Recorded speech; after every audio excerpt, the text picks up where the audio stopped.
Hello, bienvenue dans cette nouvelle vidéo. Alors, je vais vous parler des derniers livres que j'ai lus ce mois-ci. Donc, aujourd'hui, nous sommes le 30 juillet, donc je ne sais pas si elle sera postée aujourd'hui ou demain. Enfin, vous verrez. Si vous avez cliqué sur cette vidéo, c'est qu'elle est postée. Voilà, tout simplement. Donc, je vais vous parler des 3 derniers livres que j'ai lus. Donc, il y en a un qui c'est une romance MXM et un autre où c'est plus de la poésie. Et le dernier, c'est un feel good que si vous me suivez sur Instagram, vous avez pu remarquer qu'il m'avait assez marqué. D'ailleurs, j'ai fait une chronique de 10 mètres de long tellement j'avais de choses à dire sur ce livre. Donc c'est pour ça que je le mets à la fin parce qu'il risque d'être très très long, donc il sera à la fin. Donc je pense qu'il faut commencer cette vidéo parce que sinon ça va être très très long. Je suis désolée, il n'y a pas de lumière. J'attends le soleil pour faire des vidéos, mais il vient jamais, donc je me suis dit qu'il fallait le faire. Ça y est, je peux rien faire, je peux pas commander le soleil. Alors c'est moi qui dois m'adapter à lui, c'est pas autrement, je le sais bien. Donc je vais vous parler pour le premier livre, c'est Ça ira de Pauline Bilisari que j'ai adoré. En fait c'est un recueil de poèmes et le premier poème, enfin du premier au dernier en fait ça fait une graduation on va dire comme ça. On touche le fond et à la fin on retrouve l'espoir. Et c'est tellement bien écrit. Et ça aborde des sujets. On peut très bien avoir le mal-être physique, le mal-être émotionnel, comme on peut ne pas s'aimer soi et ne pas comprendre pourquoi les autres ne nous aiment pas nous-mêmes, enfin ne nous aiment pas pour ce qu'on est. Et on peut très bien aussi avoir un poème sur la femme qui se promène dans la rue et qui a très peur parce que on sait très bien qu'une femme qui se promène tout tard dans la rue la nuit, elle n'est pas sereine et pourtant ça devrait être le cas. Mais bon, ça on va pas faire de débat là-dessus. Donc c'est pour ça que je vous conseille ce roman, enfin ce recueil de poèmes qui est très d'actualité. Il y a des poèmes qui sont très courts comme il y en a qui sont assez longs. Donc moi je l'ai lu d'une traite et je pense que pour ça que j'ai vu vraiment la graduation entre le premier et enfin l'évolution plutôt, l'évolution entre le premier poème et le dernier. Et vraiment enfin, il est poignant, hein. Il y a des poèmes qui sont... Ah, je les ai adorés, certains poèmes. Et donc voilà, il est vraiment, en plus il est vraiment beau, la couverture est trop belle, il est aussi beau de l'extérieur que de l'intérieur et moi j'adore les poèmes.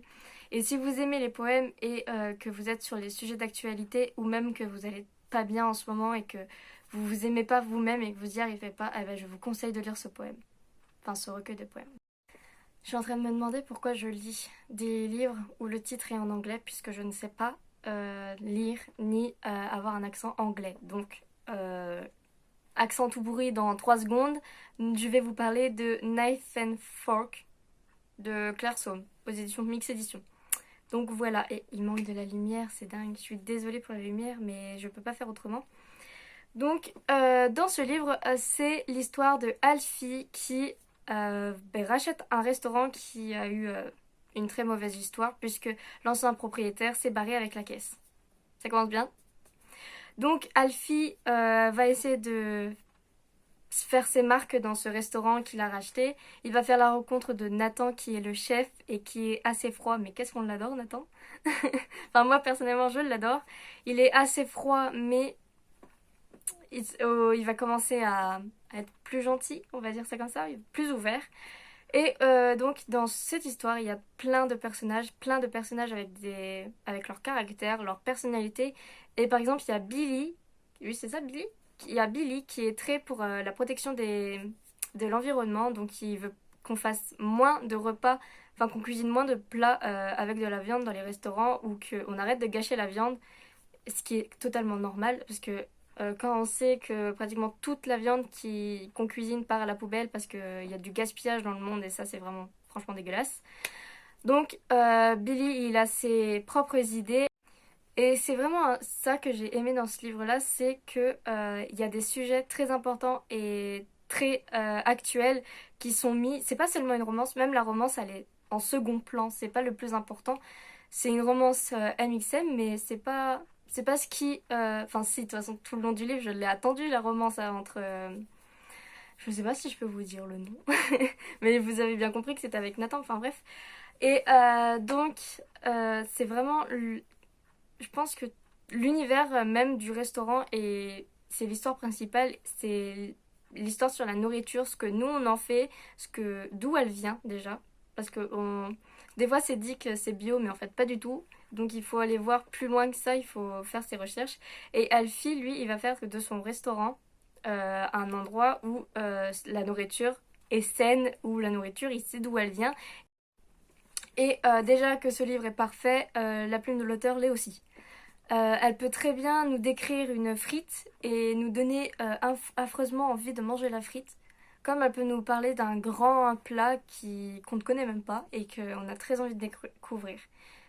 D'ailleurs aussi, il y a un autre sujet dans l'histoire, mais je sais, je passe du coq à l'âne, mais voilà, c'est tellement le livre était bien.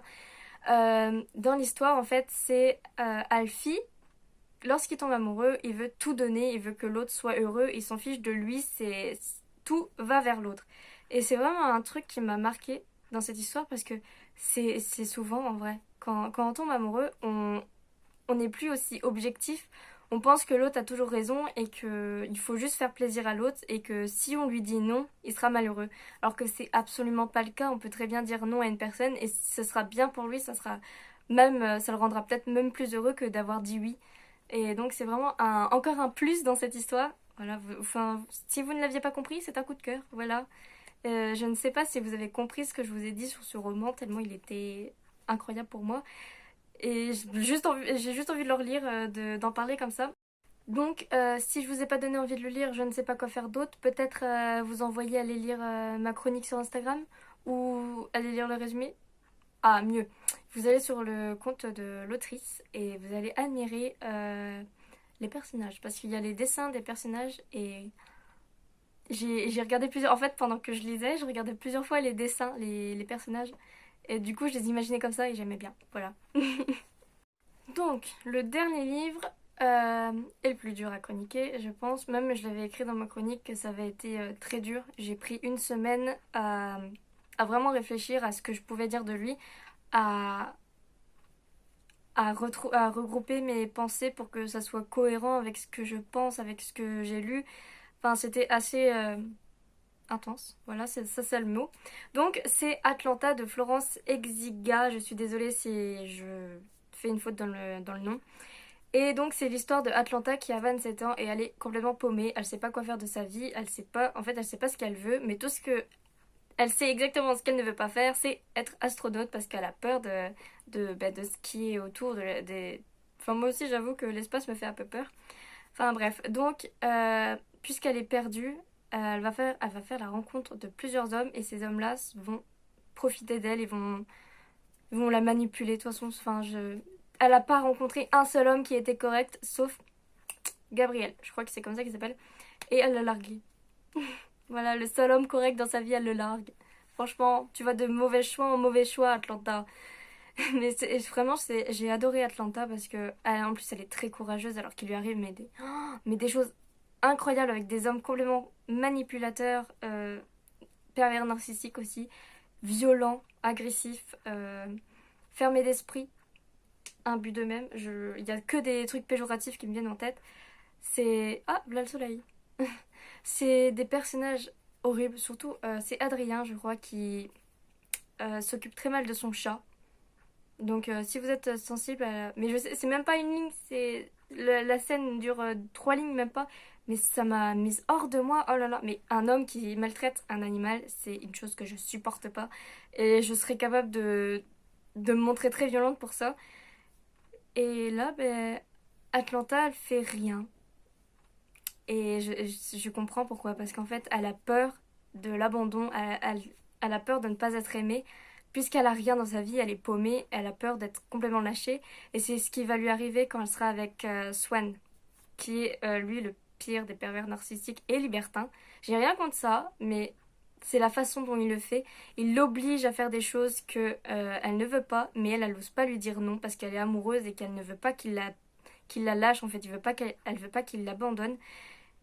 Et c'est encore une fois une chose qui montre que dans l'amour, on peut dire non à une personne et ça ne la blessera pas. Et si ça la blesse et qu'elle est vexée ou qu'elle est en colère contre vous parce que vous avez dit non, c'est que c'est pas la bonne personne. Tout simplement. L'autre doit comprendre que oui, on n'est pas toujours d'accord avec vous et non, on ne dira pas tout le temps oui. Donc pour n'importe quel sujet, que ce soit la sexualité, que ce soit pour aller voir quelque chose, pour faire quelque chose, pour n'importe quoi. On a le droit de dire non si on n'a pas envie, on a le droit de dire oui si on en a envie. C'est notre corps, c'est notre choix, c'est notre décision. Et c'est vraiment tout ce qu'il y a dans ce livre-là, c'est Atlanta qui n'ose pas dire non et qui a peur d'être abandonnée, qui a peur de ne pas être aimée pour ce qu'elle est en fait. Et donc Swan va clairement en profiter, il est complètement taré. Il y a Victor aussi qui était complètement taré. Mais de toute façon, tous les hommes qu'elle a rencontrés sont tarés. C'est vraiment l'auteur nous a mis tous les hommes tarés du monde et les pouf, les a mélangés, il nous les a mis dans le livre. Oh, et par contre, je vous le dis tout de suite, il y a beaucoup de scènes assez violentes. Il y a des scènes sexuelles de non-consentement. Donc si vous êtes très sensible, je vous conseille pas ce livre. Mais par contre, si vous êtes très porté sur ce sujet-là et sur les actualités, sur le consentement, sur le fait de ne pas savoir dire non, ni savoir dire oui au bon moment, ou si vous êtes sur le fait que vous ne savez pas vous écouter, vous ne savez pas si vous avez le droit de dire non à quelqu'un, et ou alors vous n'y arrivez pas. Et c'est vrai que moi aussi, j'arrive, c'est souvent, je ne sais pas dire non, et pourtant c'est quelque chose qu'on devrait faire, c'est quelque chose qu'on devrait, on devrait s'écouter. Et c'est nous, c'est pas l'autre qui décide, c'est notre corps, c'est notre esprit, c'est nos pensées, tout nous appartient et l'autre n'a pas le droit de nous obliger à faire ce que lui il veut ou ce qu'il pense. Voilà. Voilà, j'ai fini avec ce livre. Je sais pas si ça a été long, si ça a été violent pour vous ce que j'ai dit, mais c'est vraiment un livre. Enfin, quand j'ai lu le livre, j'ai eu du mal à me mettre dedans parce que je sais pas. Je déteste les livres qui sont violents. Je déteste quand les personnages souffrent et qu'ils ne se rendent pas compte qu'ils souffrent. Alors que là, Atlanta, elle a des amis qui lui ont dit que c'était pas bien ce qu'elle faisait et elle les a pas écoutés parce qu'elle était complètement manipulée par Swan. Elle était... Enfin bref, je vais pas tout vous spoiler de l'histoire, mais c'est la manipulation dans un couple, ça ne devrait pas être, ça ne devrait pas exister. Et enfin, la manipulation tout court ne devrait pas exister. Enfin bref, on n'oblige pas les gens à faire quelque chose. Enfin, là, je vais arrêter parce que je vais me mettre en colère, sinon, mais voilà. Je pense que vous avez compris ce que j'ai ressenti sur ce livre et ce qui est bien dans ce livre-là, en fait. Donc, c'est la fin de cette vidéo. Je suis désolée si j'ai été très... si j'ai cherché beaucoup mes mots déjà et si j'ai été assez virulente. Je ne sais pas si je l'ai été. Mais c'est vraiment des sujets que ça m'énerve parce que j'en ai marre. J'en ai parlé avec mes parents tout à l'heure et franchement, c'est quelque chose qui m'énerve quand on essaie de changer les choses et là, t'as quelqu'un qui nous dit oui, bah à notre échelle, on peut rien faire. Mais c'est parce que tout le monde pense ça on peut rien faire, on peut rien changer si tout le monde pense qu'à notre échelle, parce que déjà, il n'y a pas d'échelle, on est tous libres de faire quelque chose pour aider les autres. Donc, je vois pas pourquoi les choses ne peuvent pas changer. Voilà, dites-moi en commentaire ce que vous en pensez. Et si vous avez d'autres livres de ce genre-là à me conseiller, eh ben, je serais très heureuse de les lire parce que c'est vraiment des sujets qui me tiennent à cœur. De toute façon, la maltraitance, la souffrance émotionnelle et physique que quelqu'un nous fait subir, c'est vraiment une chose qui m'énerve parce que qui on est pour s'autoriser à faire du mal à quelqu'un, enfin, c'est quelque chose vraiment, c'est inadmissible. Voilà, tout simplement. Et ça devrait être plus présent dans les livres parce que maintenant il y a trop. J'en ai lu. Quand j'étais jeune, j'en lisais plein. Il y avait plein de livres où les personnages se faisaient violer et ils étaient contents. Ça, il y en a plein sur Wattpad. Il y en a partout, de toute façon, des livres comme ça. Et je trouve ça écœurant. Vraiment, faire des histoires d'amour sur du non-consentement, sur du viol, sur la manipulation de la personne, sur le fait de priver quelqu'un de ses pensées, de tout ce qu'il est en fait. C'est pourquoi vous écrivez ça? C'est parce que, d'accord, si on écrit ça pour que ça soit dénoncé, là c'est parfait, comme dans Atlanta, là c'est parfait. Mais si on écrit ça pour faire une romance et faire croire à toutes les petites filles qui lisent ça que c'est la normalité, non. Vraiment, non. Je ne sais pas pourquoi les éditions autorisent ce genre de livre. Ou même, je ne sais pas pourquoi des gamines de 14 ans sur Wattpad font autant l'apologie du viol. Vraiment, j'adorais Wattpad, mais c'est vraiment quelque chose qui me dépasse. Quand on regarde les livres les plus lus sur Wattpad, eh ben, c'est les livres où, dès la première ligne, elle rencontre un bad boy, et là, il la force, et elle tombe amoureuse. Oui, c'est souvent des gamines de 14 ans qui écrivent ça, et vraiment, c'est... bah, c'est choquant, tout simplement. Enfin, bref, c'est... Je suis désolée pour cette vidéo qui doit être très longue et qui doit être pesante, je trouve, et qui est pleine de mauvaises choses, des horreurs que peuvent faire les hommes, avec un H, parce qu'il y a des femmes qui sont manipulatrices, il y a des femmes qui font des choses horribles aussi. C'est pas seulement les hommes, quand je dis les hommes, c'est l'humanité. Voilà, c'est pas que les hommes. Je vise pas les hommes, je sais très bien que certaines femmes sont très mauvaises, qu'elles ont des intentions aussi dures que les hommes. On est tous pareils. De toute façon, on a tous un cerveau et voilà, on a tous des pensées. Et certains ont des pensées plus cruelles que d'autres. Voilà. Je vous dis au revoir.